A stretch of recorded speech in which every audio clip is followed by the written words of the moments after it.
En contraste con las desapariciones a las que alude mi intervención del Colegio de San Gregorio, quisiera hablarles hoy de todo lo contrario, de epifanías inesperadas, de momentos de poesía que este país me ha regalado y que nunca podré agradecerlo bastante.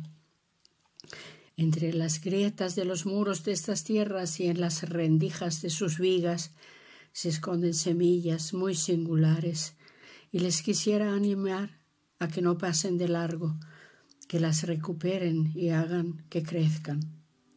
Quisiera hacer un elogio del sur, de nuestro continente europeo, que según dicen se encuentra en una crisis terminal y no les falta motivo para asegurarlo. Un elogio de los países mediterráneos en general y de la península ibérica en concreto, porque a mi modo de ver posee particularidades que hacen de contrapeso a la hipertrofia de la razón instrumental y el pensamiento pragmatizado que tan buenos réditos ha dado a los países del norte anglosajón.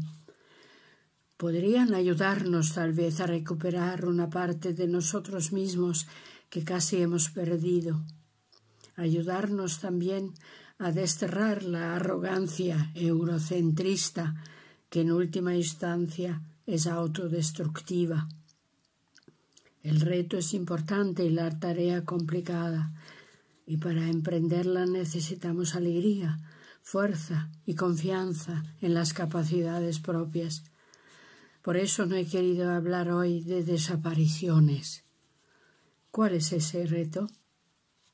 Muy resumidamente diría que saber compaginar el uso de las nuevas tecnologías con tener los pies firmemente asentados en la tierra. Utilizar los algoritmos, la digitalización, la inteligencia artificial, sí, pero a la vez estar íntimamente conectadas con el territorio, con los bosques y los ríos, con las cebollas y las lechugas, con el planeta que da señales inequívocas de alarma. Por su parte, el gran capital no deja de lanzar sus cantos de sirena. Fomenta un tecno-optimismo triunfante, como diciendo: tenemos problemas, sí, pero no se preocupen, confíen en nosotros. Con la alta tecnología lo resolveremos todo, y eso es mentira. Esa confianza es precisamente la que no podemos tener. De sobra sabemos que son capaces de sacrificar poblaciones enteras con tal de mantener su sistema financiero. Necesitamos inteligencia, pensamiento crítico y cabeza fría y pies calientes, para que la digitalización revierta en una vida decente para el mayor número de personas posible. Una vida que merezca la pena ser vivida, como la que reclama Marina Garcés en su libro Nueva Ilustración Radical, no caerá del cielo. Habrá que hacer encaje de bolillos, dicho en idioma local, hacer figuras de cuerdas, dicho a la manera de Donna Haraway, y tejer alianzas. ¿Y cuáles son esas semillas balsámicas y misteriosas que se esconden en los muros de las que hablaba al principio?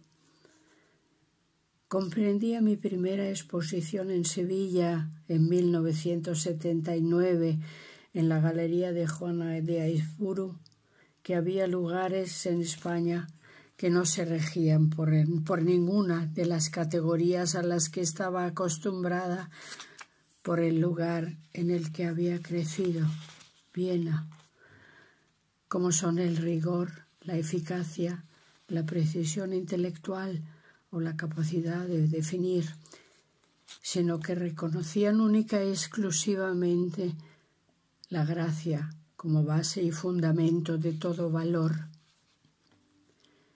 Y no era el concepto cristiano de la gracia, no, sino el don de alguien de saber vibrar de manera ágil e ingeniosa con el momento presente.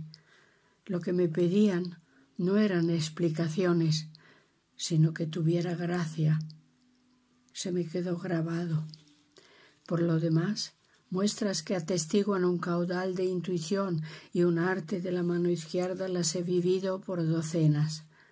Pero la gracia, la intuición, la fluidez y la mano izquierda no figuran en el manual de uso de Occidente, dispuesto a eliminar todo lo que no cabe en el código binario.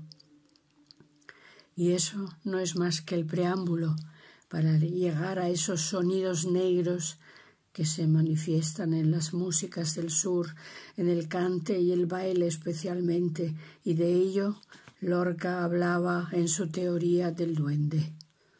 Esquirlas de una sabiduría que claramente se sale de los paradigmas de Occidente y está relacionada con esa luz negra que Nietzsche buscó sin encontrarlo, como también supo ver Lorca. Permítanme por un momento recordar instantes sin importancia, para que en mi memoria brillan como si fuesen diamantes, como aquella tarde que, haciendo tiempo, entré en un bar para pedir una cerveza y me quedé traspuesta, sin poder despegar la mirada, al ver cómo el camarero preparaba raciones de queso manchego, cómo hacía los cortes, cómo colocaba rítmicamente los triángulos del queso, cómo el plato se convertía poco a poco en una rueda perfecta y lo lanzaba en dirección al cliente, mientras se oía al fondo aquello de marchando una de queso, y cogía otro plato y vuelto a empezar. Los movimientos eran perfectos, no eran fruto de la rutina o de la costumbre, tampoco eran exhibición para eventuales turistas, era un oficio practicado con esmero y en armonía con la vida, y el resultado era un baile perfecto, más que un oficio, aquello era arte, brindado a unos hombres al fondo de la barra que habían pedido el queso y que ni siquiera prestaban atención. Bien es cierto que nunca he vuelto a ver nada parecido, pero también es verdad que en ningún otro país he podido observar algo así. Tropezar de pronto, fuera de Semana Santa, en la esquina de un pueblo cualquiera, con una pequeña procesión en la que dos jóvenes cargaban con una virgen vestida de fiesta y con pelo natural, seguidos por una pequeña banda de música, ocasión en la que no pude remediar pensar: esto es mucho más antiguo que Aristóteles.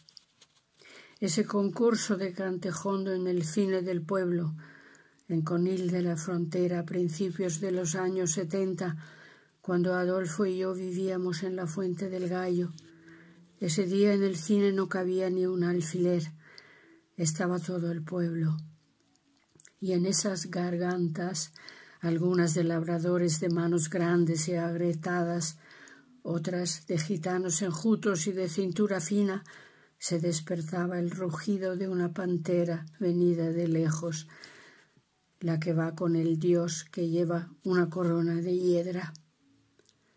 Tal vez por haber sido la península país de tránsito de gran cantidad de pueblos, tal vez por su situación geográfica en el extremo del continente, España es un país puente, un país donde los aires hacen trasbordo y también lo han hecho los pueblos, un país que por esa herencia de haber anudado tejidos de muchas clases, ahora nos podría ayudar a hacer trasbordo hacia una conciencia expandida, una conciencia abierta a lo otro y al otro, que reconoce la heterogeneidad y sabe que hay otras epistemes que son tan válidas como la nuestra.